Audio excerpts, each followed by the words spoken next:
From the world of politics to the world of business, this is Balance of Power.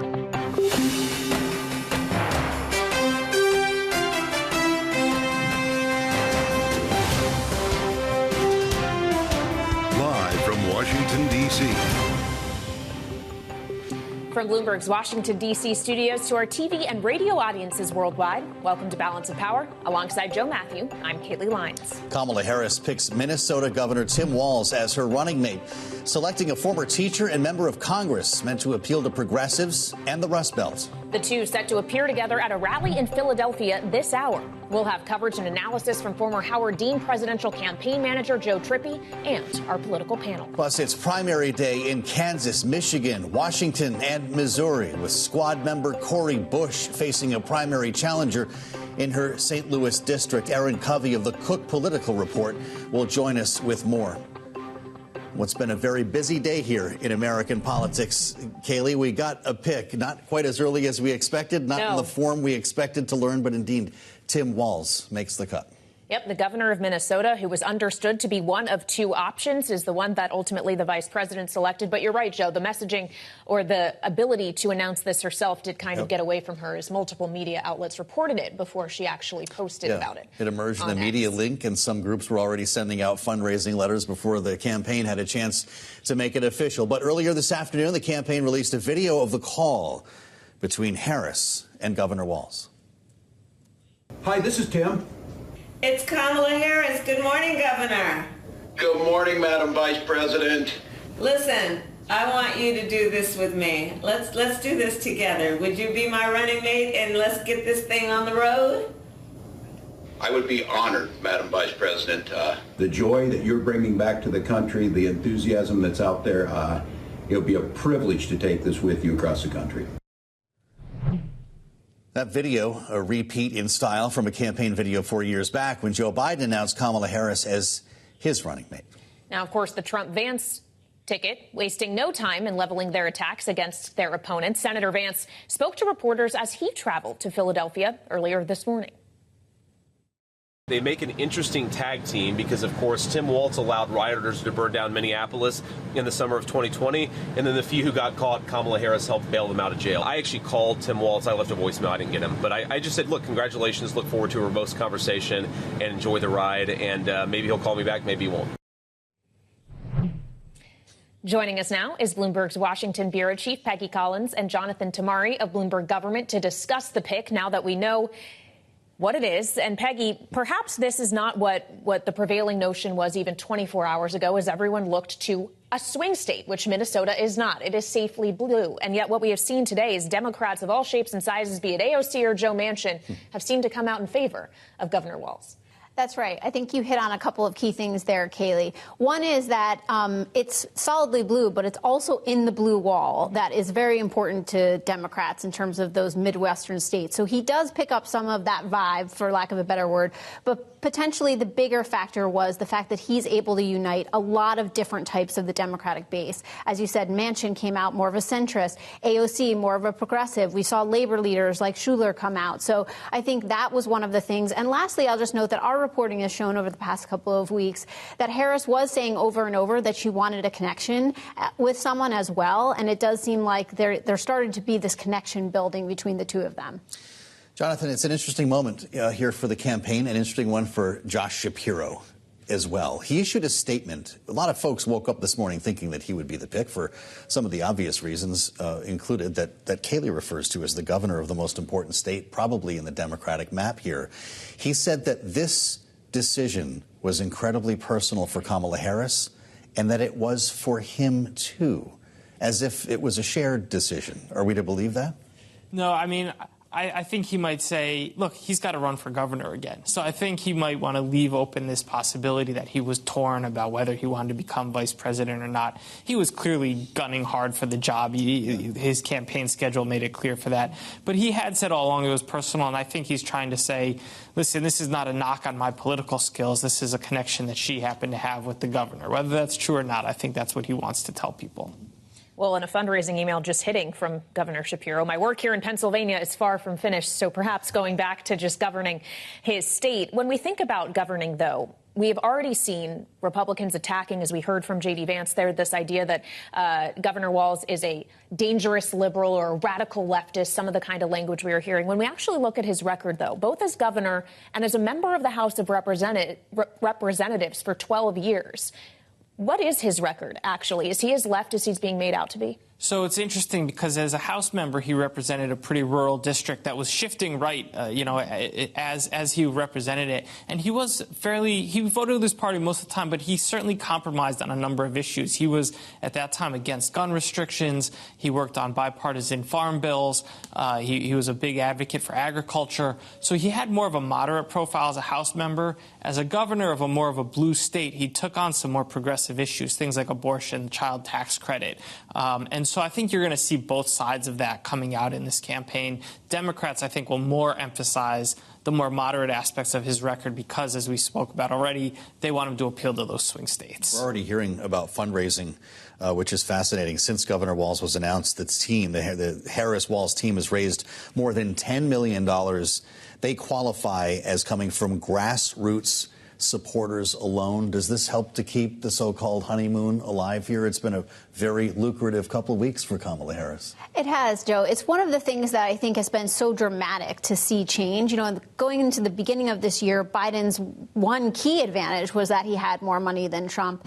Then we saw, after some of Trump's legal battles, he came back surging in, and then Biden's age became such this big issue. And now we're seeing Harris kind of surge again in terms of money on the campaign trail, which could be critical when it comes down to October and those last few weeks with ads and things like that. She's also getting more earned media for free, which has been for a long time one of Trump's advantages. I think the caveat to the honeymoon is the economy. I mean, we're seeing the markets right now have quite a wild ride to the downside over the last week or so. The jobs numbers on Friday were not as good as people expected. So I think that is the one caveat to the honeymoon right now, is if the economy turns, it will be difficult for them to sharpen that economic message, which is what Harris is hoping Walz can help her do. Yeah, timing could be everything. When we think about messaging, though, when it comes to Governor Walz, I was taken by a new Marist poll that just came out this afternoon. We should, with a caveat, say it was conducted up to August 4th, so this was before he was actually selected to be her running mate. But they find, while he's viewed positively of 17% of U.S. residents, 12% are unfavorable, 71% have either never heard of Walz or are unsure how to rate him. Peggy, is that a good thing or a bad thing? Well, it leaves him some room for creating his own message, I guess. But I would say that a couple of things. I think we've seen a lot of the public opinion polls change on Harris just even the last few weeks. So I think he has a window, and they don't have much time with less than 100 days to the election to explain to the American people who he is and how and why he'd be a good vice president. We'll just see if it resonates quickly enough. We've got an eye on this event at Temple University. 10,000 people expected to pack this hall if they fill it. That's pretty impressive stuff, Jonathan. Senator Bob Casey is speaking now. Senator John Fetterman on the stage. The aforementioned Josh Shapiro will be there as they try to bring this image of unity. What does Tim Walz himself have to say that's going to matter in Pennsylvania? Well, I think they're going to ask him to kind of be that everyman character for their campaign. Governor Shapiro has had a lot of success in Pennsylvania, but he's not someone you would describe as an everyman. He's a clear striver, ambitious politician. I think they're going to have Walz. You saw that image of him in the camouflage hat and the khakis. I think, they need Philadelphia. I think Walz is going to be their weapon out in kind of some of the more rural parts of the state that don't necessarily lean Democratic. That might gravitate towards somebody with that kind of image. But does having Walz at the top of the ticket, or I guess second on the ticket, relative to a Shapiro, have less of an effect on someone who's in a vulnerable position, like Senator Bob Casey, who is speaking now? He's one of those seats that we're watching down the ballot. I think Pennsylvania Democrats in tough races wanted Shapiro. He's won 3 times in that state. There are millions of voters in Pennsylvania who are comfortable pulling a lever for Shapiro. So I think in Pennsylvania specifically, Shapiro would have improved Democratic chances. Harris obviously has made a calculation, whether it's a political calculation or a personal calculation, that Walz maybe helps her more in other places, or maybe she just has that better personal link up with him. All right. Jonathan Tamari of Bloomberg Government and Bloomberg's Washington Bureau Chief Peggy Collins, thank you both so much for joining us. And coming up, we'll get more reaction to the selection of Tim Walz from Joe Trippi, Senior Advisor to the Lincoln Project and former Howard Dean Presidential Campaign Manager. Joins next on Balance of Power on Bloomberg TV and Radio.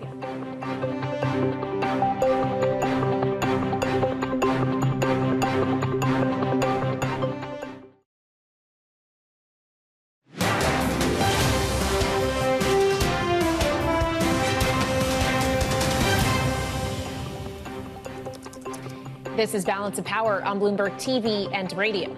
As we've been reporting, Governor Tim Walz is now the vice presidential pick on the Democratic side, and he was also one of organized labor's top picks to run with Kamala Harris. That likely was one of the determining factors for the choice for VP. For more on what the new ticket could mean for business and workers, Bloomberg's Tyler Kendall is joining us now from the White House. Tyler? Yeah, hey, Kaylee. Immediately following the announcement, we started seeing unions line up to support the Harris-Walz ticket. That's because most of the legislation that Governor Tim Walz has signed into law in Minnesota, unions consider to be pro-worker. That includes paid family and medical leave, protections for warehouse workers at some big companies like Amazon, and also cracking down on non-competes. A source at the Federal Trade Commission told me today that they were encouraged as Walz as the vice presidential pick because much of his agenda has aligned with the FTC's Lena Khan, particularly when it comes to junk fees and also non-competes, things they say hurt consumers and workers. For a greater sense of how pro-labor groups were lobbying for Walz over the weekend, take a listen here to the United Auto Workers UAW president Shawn Fain saying that he would support him as a candidate. We really like Tim Walz from Minnesota also. Think he's an awesome guy for labor, 100% behind labor. Unions voicing support today include Fain's UAW, also the AFL-CIO, which is the largest federation of unions in the U.S., and the two biggest teacher unions. Notably, many of these labor groups waited to endorse the ticket when President Biden was the nominee, although unions have historically supported Democratic presidential candidates. That's part of why Terry Haynes of Pangea Policy says Walz as a pick is markets negative, since he appeals to those like unions who are already likely to vote for Harris and doesn't give markets a clearer sense of where the election is headed. Now, Joe and Kaylee, what we do know, though, is that both these campaigns are trying to target these critical rural workers in some battleground states, and it appears that this is a bet by the Harris campaign that Governor Tim Walz of Minnesota can do just that. These are the same voters that the Trump campaign had been hoping that Ohio Senator J.D. Vance will appeal to come November. Tyler, great reporting. Bloomberg's Tyler Kendall live at the White House with us on Balance of Power. Thank you, Tyler. Joining us now is Joe Trippi, the Democratic strategist, now senior advisor at the Lincoln Project. Joe, it's great to have you back on Bloomberg TV and Radio. The narrative here, you're not surprised, the Trump campaign framing Tim Walz as dangerously liberal.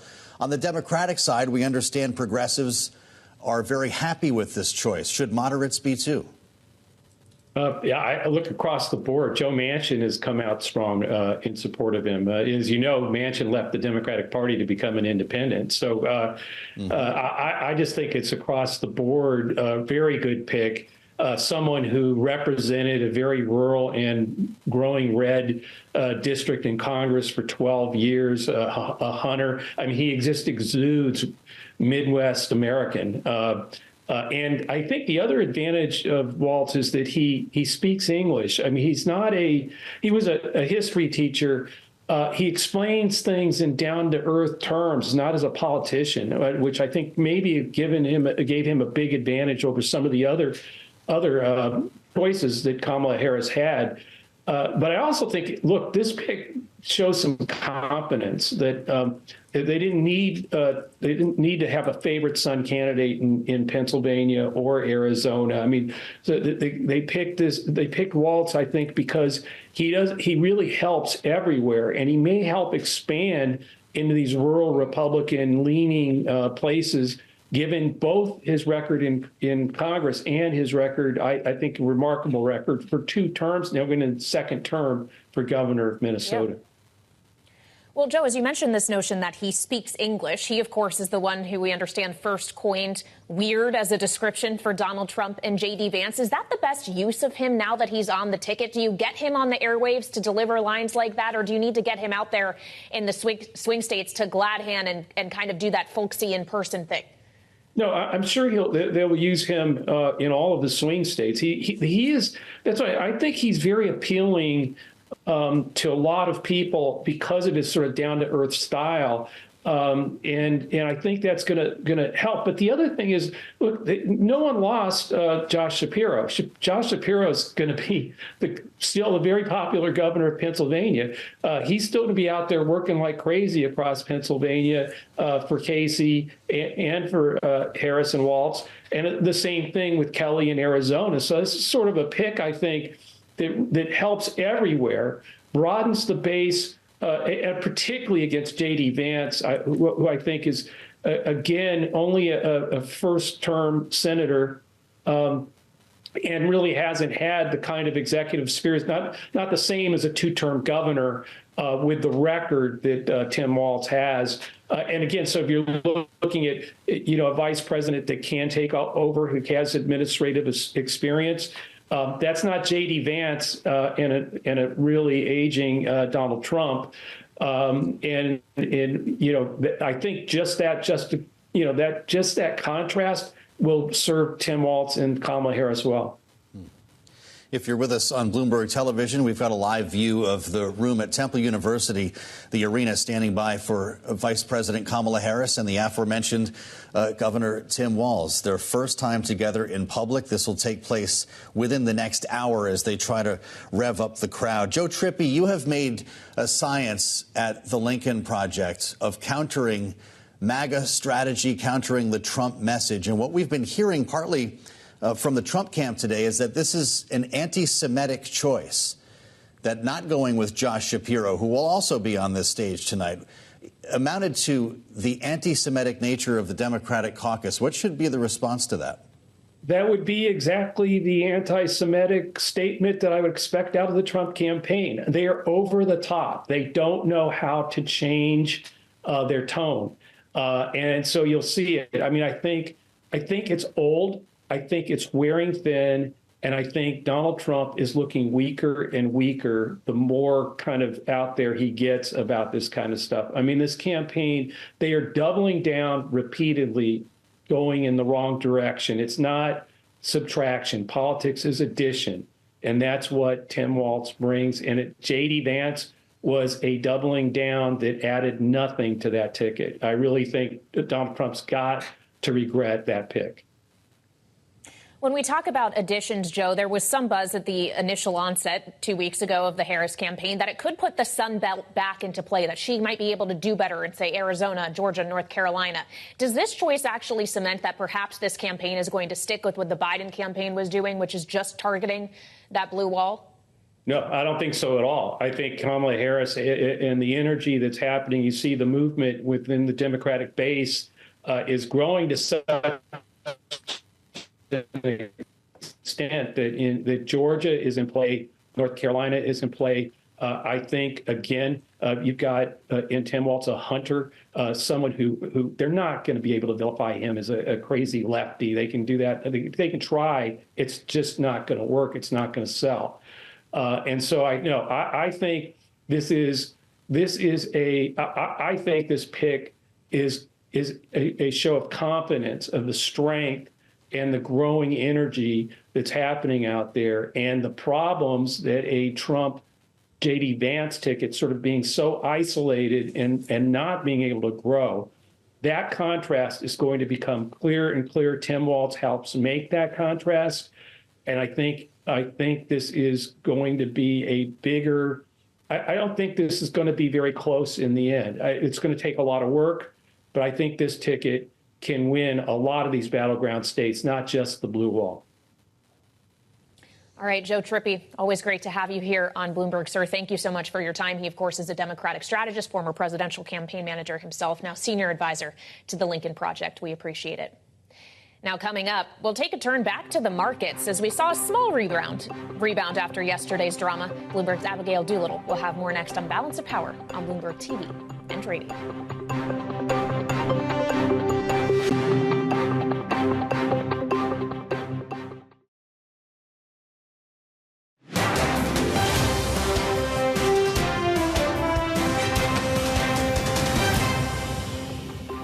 I do think that we're getting a correction here after a very strong run on the markets, and that might be healthy.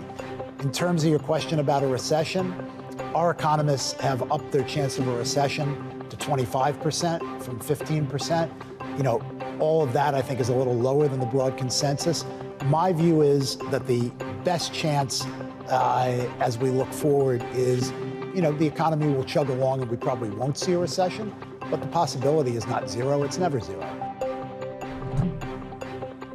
That was David Solomon, CEO of Goldman Sachs, earlier today in an interview for an upcoming episode of the David Rubenstein Show, Peer-to-Peer Conversations. He spoke after yesterday's market meltdown, but we did see a small bounce back today. Joining us now for more is Bloomberg's Abigail Doolittle. So, Abigail, it was the start of a recovery, but it wasn't one in its entirety. It certainly was not. It was a bit of a weak close because at the highs, the S&P 500 closing was up more than 2%, the best day at that point since 2022, a similar superlative to yesterday, except in the opposite direction. And then at the close, up about 1%, just the best day in about a week or so. So when we take a look at the overall picture, the one thing we do know is that it was more risk on than yesterday. We had bonds down. We also had that VIX, that uncertainty index, down to a 27 handle. Bitcoin on the session had been up more than 3%. In the new session, it's showing as lower, but it had been a really, really nice rebound for sure. Let's take a look at the yen, though, over the last year or so, because that's where all the volatility is coming from. And you can see this nosedive for dollar yen. That tells you that the yen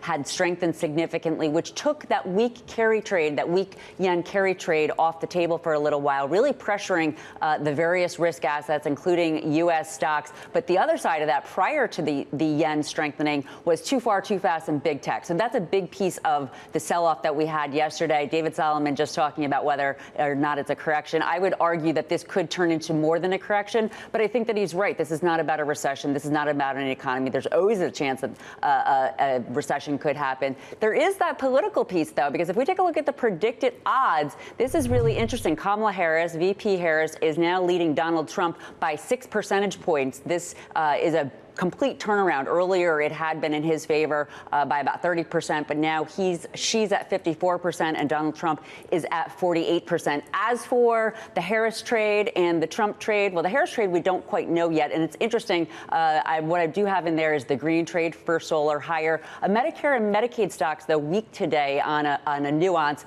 Up down 2.4%. And then that Trump trade, well, right about in the green there. Abigail, thank you so much. Bloomberg's Abigail Doolittle with us live from New York as we stand by to hear from the new ticket. Tim Walz and Kamala Harris at Temple University in Philadelphia. Governor Josh Shapiro just hitting the stage now as part of the wind up to the main event. Live images on Bloomberg right now. This is Balance of Power. We'll have much more ahead on Bloomberg TV and radio.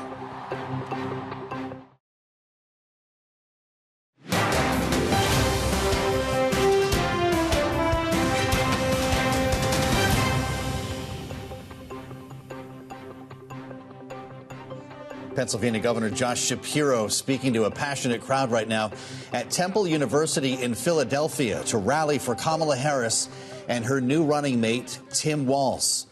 Thanks for being with us on Bloomberg TV and radio. I'm Joe Matthew in Washington alongside Kaylee Lyons. The Tuesday edition of Balance of Power. This, of course, the governor of Pennsylvania who was on the short list and many thought would be selected as Kamala Harris's running mate. We're joined right now in studio by Erin Covey, analyst at the Cook Political Report, on an important day here in American politics. Thanks for joining us at the table. It's great to see you. Your take, the take of the Cook Political Report here on a choice that really came down to two. Governor Shapiro was not the choice today, something Republicans are seizing on, and many Democrats thought would soothe moderate voters who were considering Kamala Harris over Donald Trump. What do you make of Tim Walz? Yeah, so I think Walz actually was a pretty safe pick. So Governor Shapiro certainly had a lot of upsides and I think was viewed as probably the strongest pick by Republicans and a lot of Democrats as well. And that's just because he is the popular governor of a state that will probably be the tipping point this cycle, or could be the tipping point. And so he had a lot of upsides, but he also had some downsides where he had frustrated some fellow Democrats because of his positions on education and Palestine, and so that had caused some tension there. And I think the Harris campaign kind of went with the safer bet in Walz, who, is the governor of a bluer state, but still a part of the Rust Belt, which is an area that is critical for her to win if she wants to win in November. And so I think they still think he could have upsides in places like Wisconsin and Pennsylvania and Michigan. And, you know, he once represented a district in southern Minnesota that was actually pretty swingy. And back in the day, he was able to overperform Trump's margin back in 2016. Now, as governor of Minnesota, he has certainly had a more progressive track record and has been able to make a lot of progress on progressive priorities now that Democrats have a trifecta there. But, you know, I think he has appeal that could probably transcend some of those ideological divides. Well, I think it's an important point that he was representing a district that Trump had won, that perhaps explains some of the choices he made as what would be described as a more centrist lawmaker in the House versus now. So especially when his record is going to be scrutinized heavily by the opposition, as we are already seeing on display, how should we consider those factors and whether or not this is actually someone who should be described as progressive or leftist? Yeah, I mean, he's clearly evolved, as a lot of lawmakers have, on issues. So back when he was in Congress, he was pretty supportive of gun rights, had an A rating from the NRA, which fit with his rural district. But as governor, he certainly moved to the left on that issue. And Minnesota has enacted stricter gun laws under his leadership. And so he has evolved on that issue.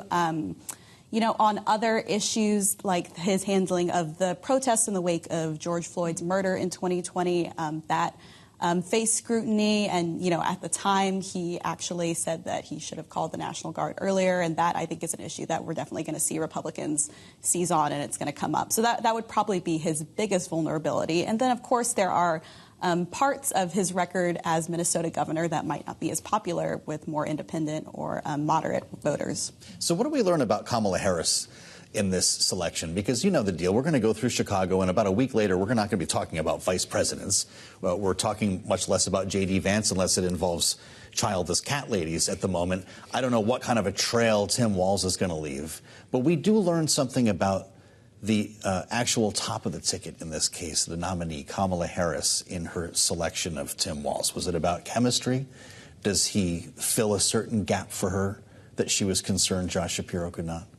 I mean, it does seem like, according to the reporting that we've seen, that a lot of this was about chemistry. But, you know, I think ultimately it kind of shows that the Harris campaign is fairly confident that they can win the blue wall and hold that down. Without knowing who to pick last night, though. Yeah. Yeah, not the most convincing moment for the candidate, is it? That is true, and we will see. I mean, I think Walz is certainly his kind of media tour initially impressed a lot of Democrats and must have impressed her campaign. But, you know, he is less tested than Shapiro. Only about, I think, 25% of Americans even know who he is. So there's some opportunity, certainly, for Republicans to define him. Well, as we consider this idea that he's adding to the Harris ticket, and he is meant to you know, have an effect there, he also becomes part of this wider ticket that voters are going to be looking at, the wider ballot. And there was a whole conversation we were having around Josh Shapiro, especially we had it with our colleague Jonathan Tamari earlier on this program, this notion that Shapiro really could have helped vulnerable Democrats in Pennsylvania. I know you spend a lot of your time looking at the House.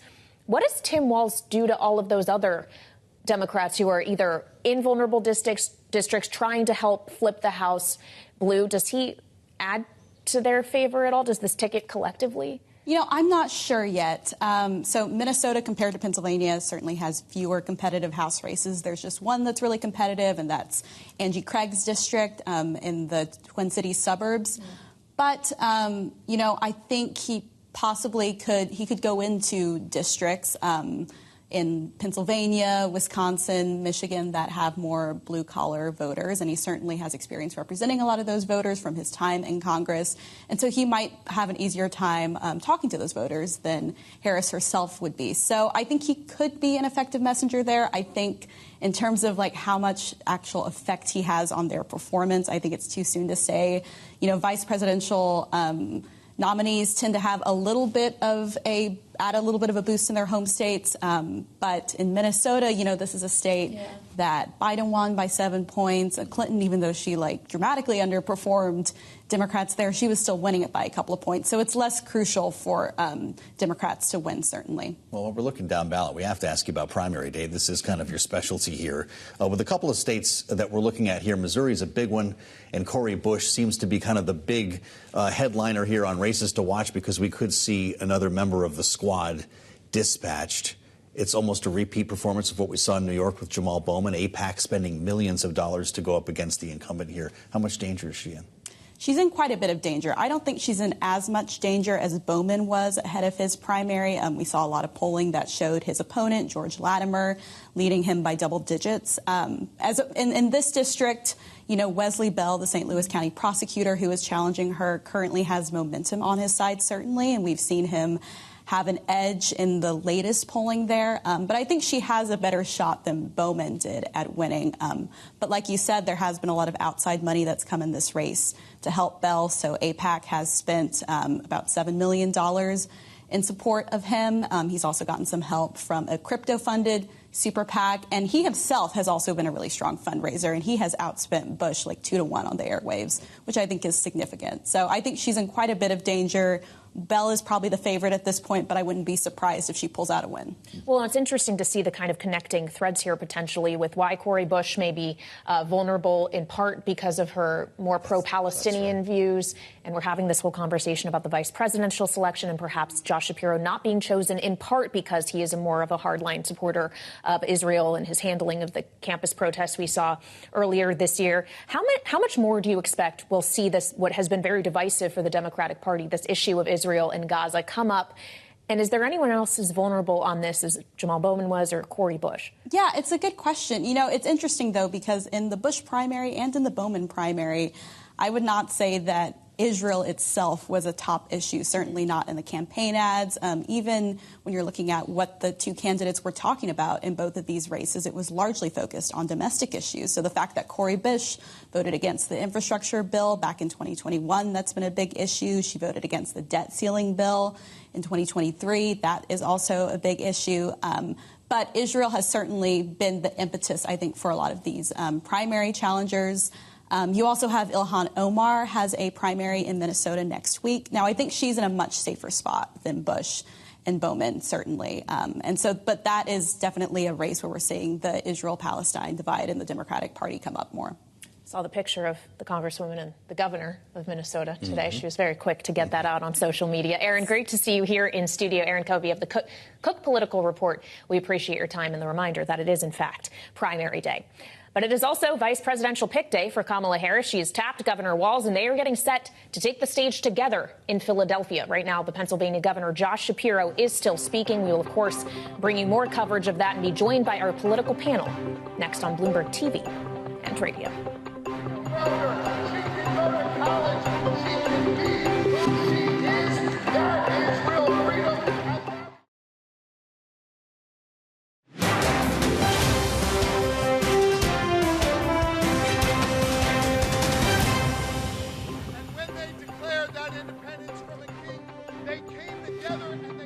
Pennsylvania Governor Josh Shapiro on the stage in Philadelphia as we await the introduction of the Democratic ticket. Vice President Kamala Harris and now her vice presidential pick, Minnesota Governor Tim Walz, are expected to speak any minute from now. According to the poll report that just came in, nearly every seat there at Temple University is taken, suggesting roughly 10,000 attendees. This poll reporter pointing out the crowd's cheers can be deafening. He says it's a remarkable change from 2 months ago when a joint Biden-Harris rally in Philly filled 1/3 of a school gym back in May. So certainly some energy happening in Philadelphia as we await the ticket. And as we do so, to bring in some analysis is our political panel. Caitlin Legacki, partner at Four Corners Public Affairs, and Maura Gillespie, founder and principal of Bluestack Strategies, who are here with us on Balance of Power on Bloomberg TV and radio. So I'll come to you as the Democrat first. Caitlin, I don't know if you were surprised by this pick, but it does seem that the party, all wings of it, have coalesced around him quite quickly.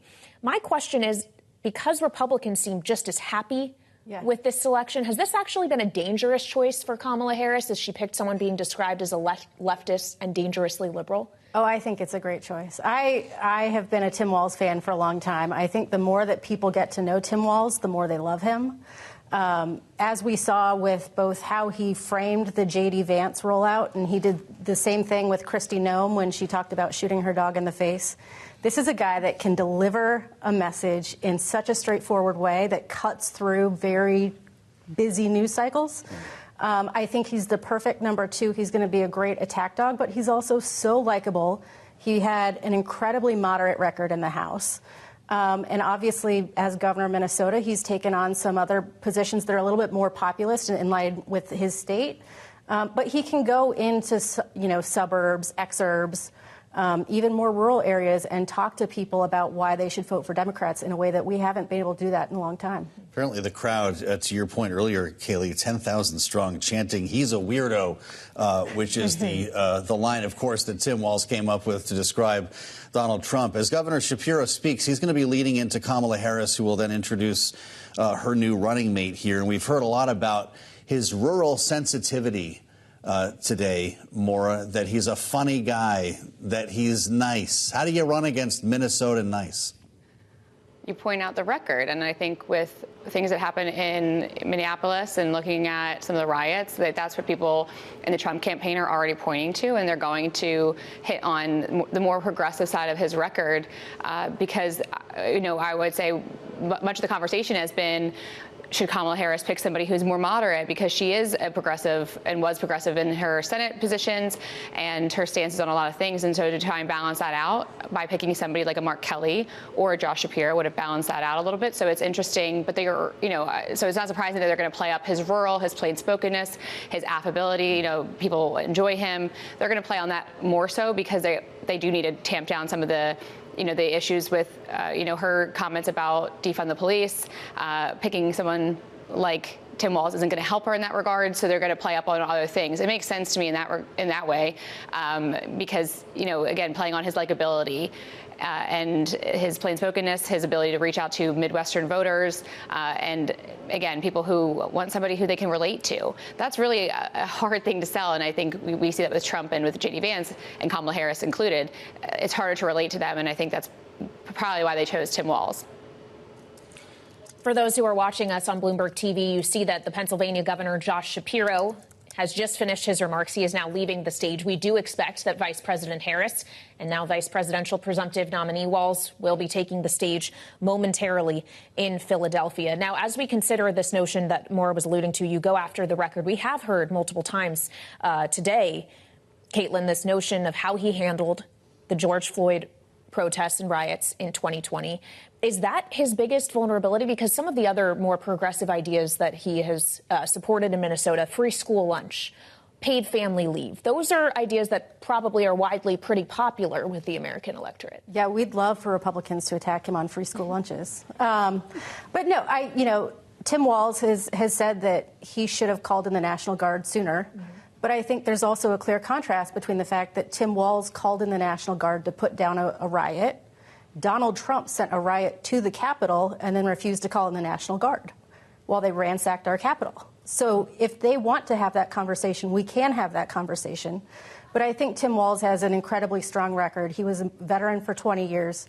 He was a teacher. There's nothing you can throw at him that high school kids have not thrown at him. So, I feel great about it, and I feel great about his record. I'd also note that Minnesota, under Tim Walz's leadership, leapfrogged Texas as the 5th most business-friendly state in the country. And so he's got a record that says you can be pro-business and pro-worker at the same time, and I think that's what the American people want. Maura, do you want to see him on a debate stage, J.D. Vance and Tim Walz together?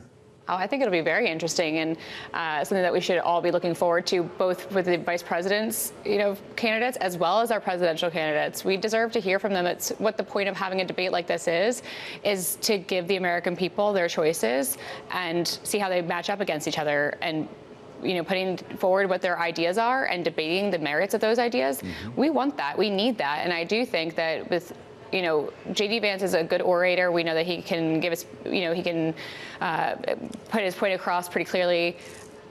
But I will say that he has stepped in it more times than not lately. And instead of getting out of it, he just doubles down. And I don't think it's working for him the way that it works for Donald Trump. So we'll see what he does at the debate.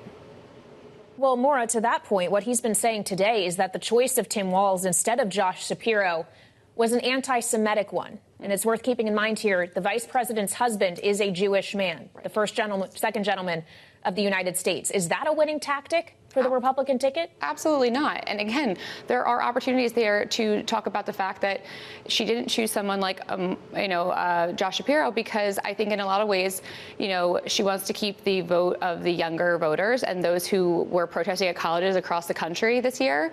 They didn't come out for these rallies when it was the Biden-Harris administration. They didn't come out for that ticket. They're coming out for Harris because they see her as being more progressive. And so to that end, she chose somebody who is also more progressive. And so that wouldn't, and I think that's part of the reason. They could also talk about the fact that Harris wants somebody who will back her up and support her and not, maybe takes any of the limelight away from her. These are all things that Republicans could have used instead of going after saying that it was an anti-Semitic choice. There are other ways, again, of coming at this at substance and taking a look at the issues as opposed to making these, kind of decisions to go after name calling. Cell phones are up in the hall at Temple University with about 10,000 supporters and a throng of media there to get the first glimpse of the ticket together. Although Kamala Harris, the vice president, will be speaking first, we understand, introducing Tim Walz, as you see on Bloomberg TV, a live view of the backdrop here as we wait to see the candidate at the top of the ticket.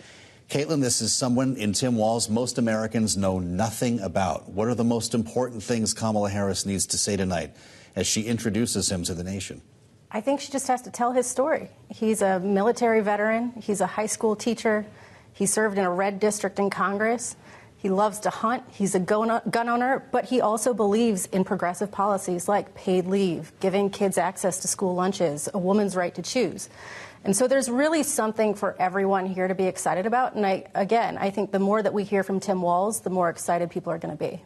Well, of course, we're not just going to hear from them tonight. This is really the kickstarting of what is going to be a multi-day, multi-swing state swing. They are going to be quite busy over the next 5 days, including tomorrow meeting and rallying with UAW members. Labor, Caitlin, how important is this pick for the labor category of America and those blue Rust Belt states in particular? I think it's hugely important. I think that, they were less enthusiastic about Shapiro, but we would have found a way to fix that. But the fact of the matter is that a lot of union membership has been increasingly interested in the Republican Party, in Donald Trump.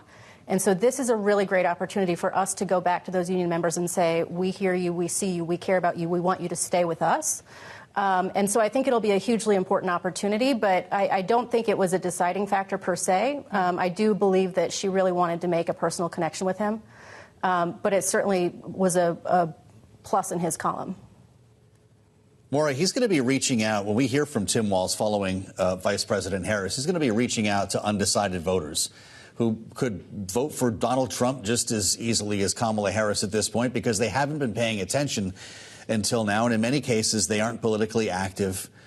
Are you concerned about the outreach and the attention, the amount of free media that the Harris campaign is getting right now? How did Trump and J.D. Vance try to get some oxygen in this room? I don't think it's a question of, are they using their free media to the best of their ability. Both parties have had opportunities as of late to capitalize on the media attention that they've had. And how they do that is what's going to stick, with moderates and with people who are identifying as independents or who just didn't like the choices at the top of the ticket and are looking for something different. To reach them, though, I think you can, to be a party of unifying the country, that really does need to be the message. And we're not hearing that, and we haven't heard that thus far from either side. So I'd be curious to see if he's going to try and do that.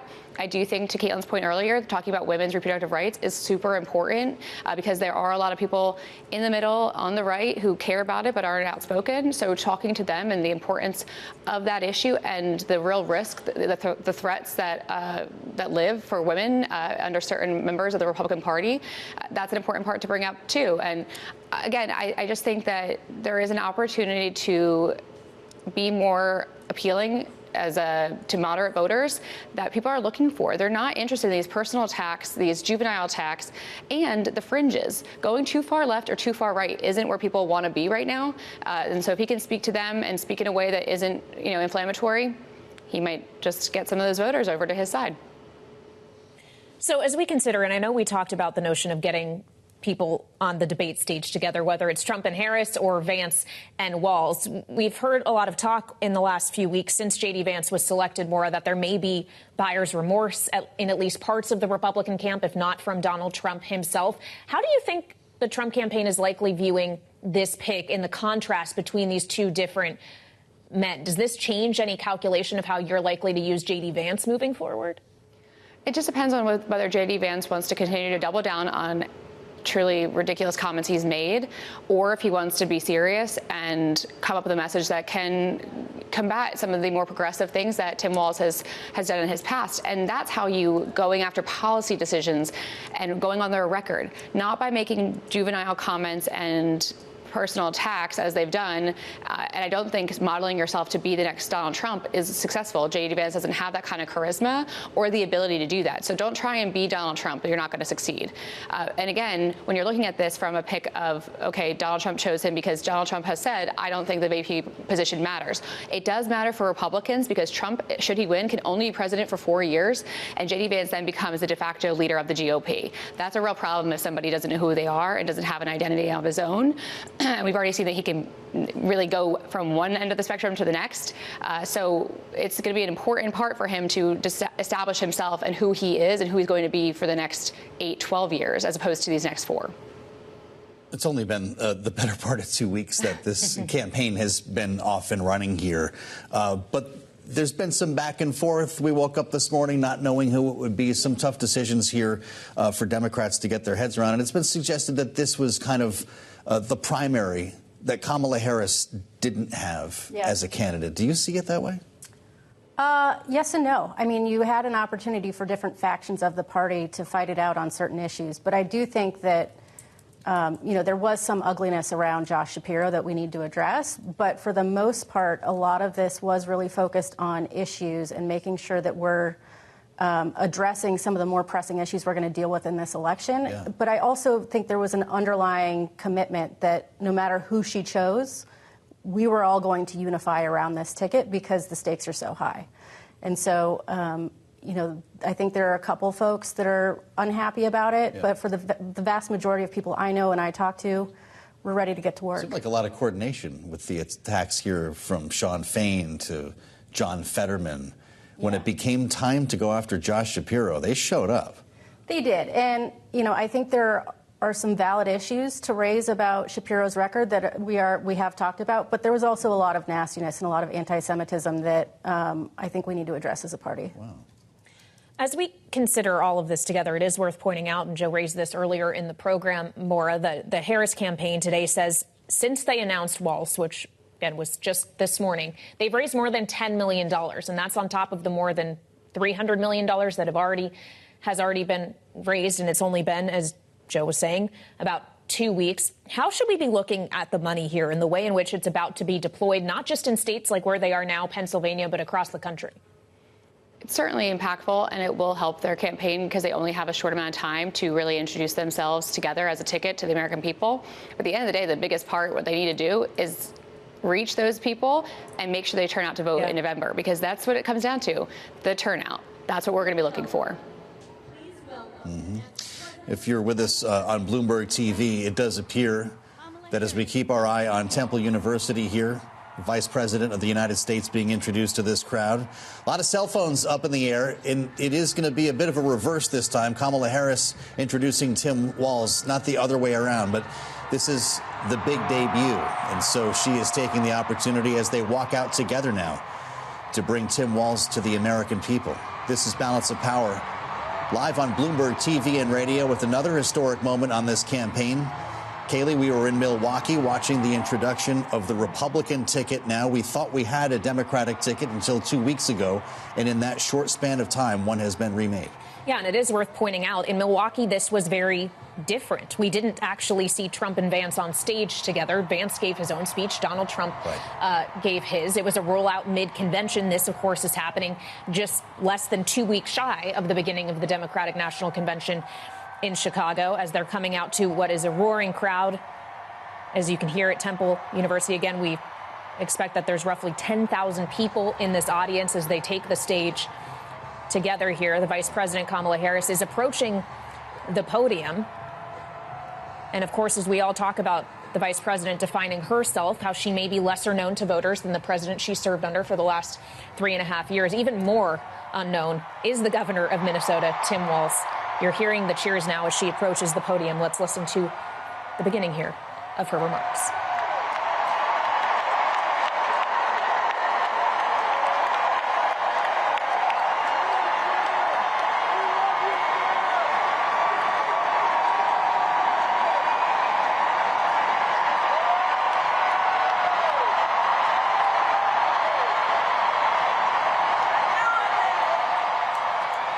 Soaking up the crowd here, and will likely be doing so for some time, with 10,000 attendees at Temple University. Remembering, Kaylee, the Biden-Harris ticket filled 1/3 of a school gym in Philadelphia on May 29th. This is the biggest rally we've seen for the Democrats this cycle, as we get our first view of the ticket together.